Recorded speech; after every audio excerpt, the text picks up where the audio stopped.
On March 12, 2026, a U.S. Air Force KC-135 Stratotanker went down over western Iraq while refueling strike aircraft heading into Iranian airspace.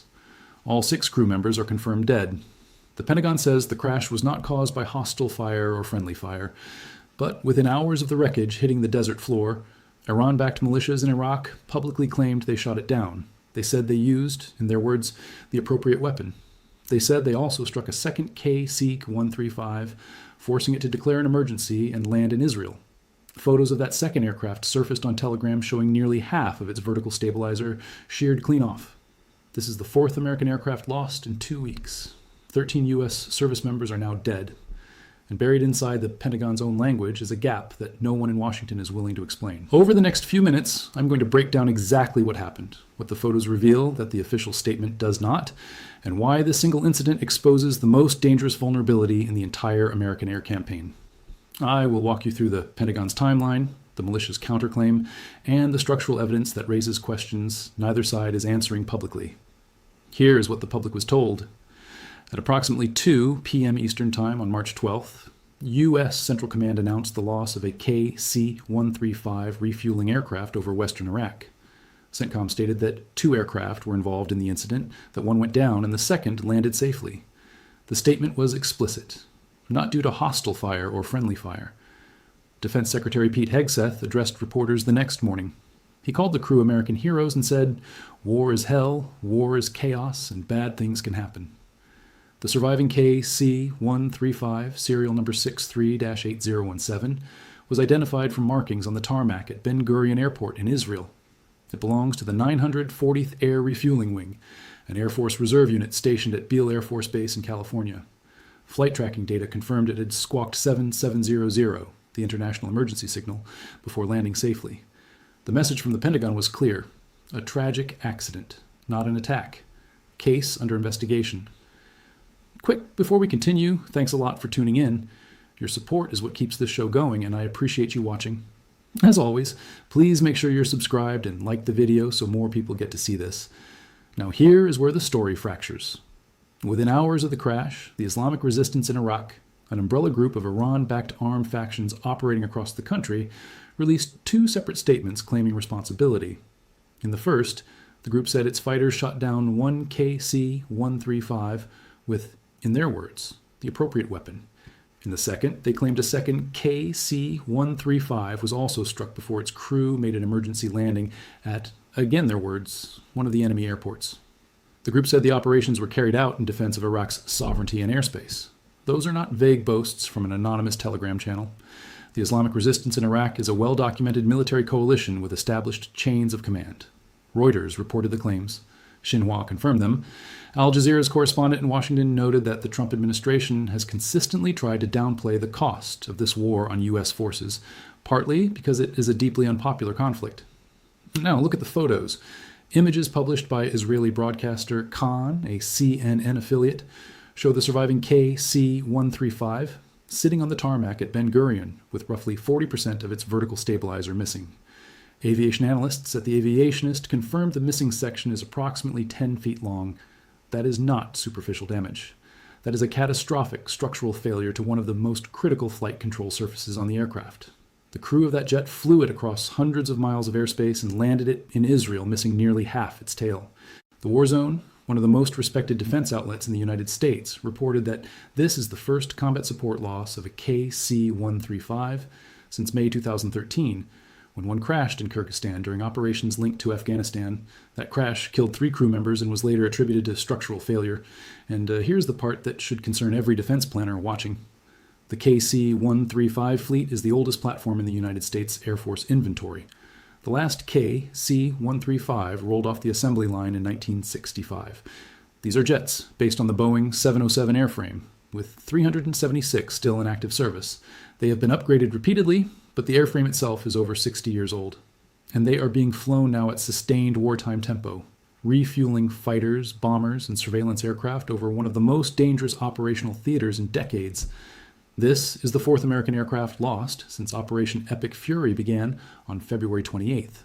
3 F-15E Strike Eagles were shot down over Kuwait earlier in the conflict in what CENTCOM described as an apparent friendly fire incident involving Kuwaiti air defenses.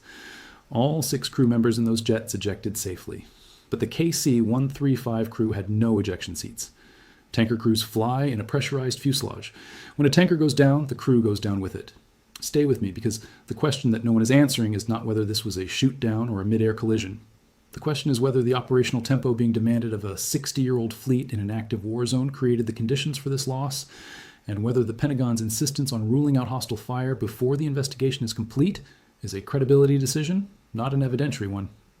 CENTCOM said the crash occurred in friendly airspace, but the BBC noted that this is a region of western Iraq where pro-Iranian militias actively operate.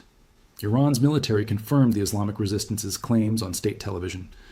The crash site near Trybil sits along the Iraqi-Jordanian border, a corridor that has been contested since the war began.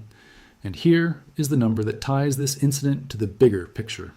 NPR confirmed that an additional 2,200 U.S. Marines from the 31st Marine Expeditionary Unit, based in Okinawa, Japan, aboard the USS Tripoli, are now heading to the Middle East to join the armada already deployed for the Iran campaign. The Pentagon is not scaling down. It is escalating. Now pull back and look at the full toll this war has extracted from U.S. forces in just 2 weeks. 13 American service members are now confirmed dead. 7 were killed by enemy fire. 6 Army Reserve soldiers died on March 1st in a single Iranian drone strike on Kuwait's Shuaibah port. A 7th service member died on March 8th after sustaining injuries during an attack on U.S. troops in Saudi Arabia on the opening day. The 6 KC-135 crew members bring the total to 13. Approximately 140 U.S. service members have been wounded since operations began. Pentagon spokesperson Sean Parnell confirmed that 8 remain severely injured. Reuters separately reported the figure may be closer to 150. When asked, White House Press Secretary Caroline Leavitt said 150 was in the ballpark. And those are just the American numbers. The war's wider human cost is staggering. Inside Iran, state media reports at least 1,270 killed. The human rights activist news agency puts the figure above 1,400.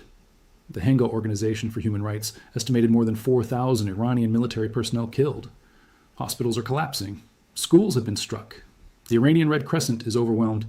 In Israel, 15 civilians have been killed and more than 2,000 wounded by Iranian missile and rocket fire since February 28th. The deadliest strike hit Beit Shemesh on March 1st, collapsing a communal shelter beneath a synagogue and killing 9 people. 2 interceptors were fired at that missile. Both missed. In Lebanon, 687 people have been killed since Israel renewed its campaign, including 98 children. In Kuwait, a girl died from shrapnel injuries. 2 Kuwaiti Fire Force officers were killed in the line of duty. 6 civilians in the UAE confirmed dead. 2 Saudi civilians killed when a projectile struck a residential area in Al-Kharj.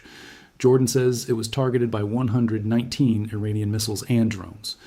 And the KC-135 crash sits at the center of a logistics chain that the entire campaign depends on.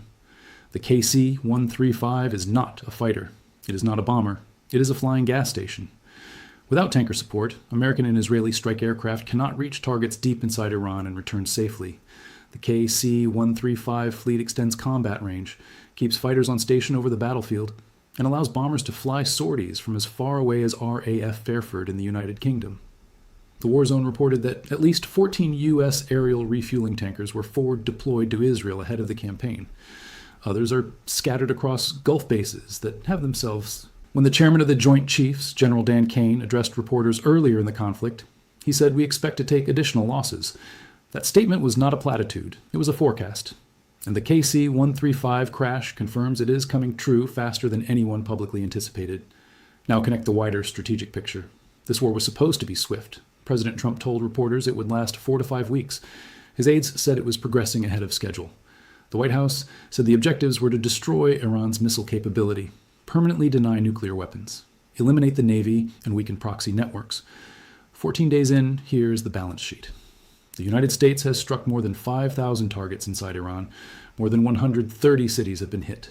Iran's Navy has been declared combat ineffective. The Supreme Leader is dead, but the missiles keep arriving.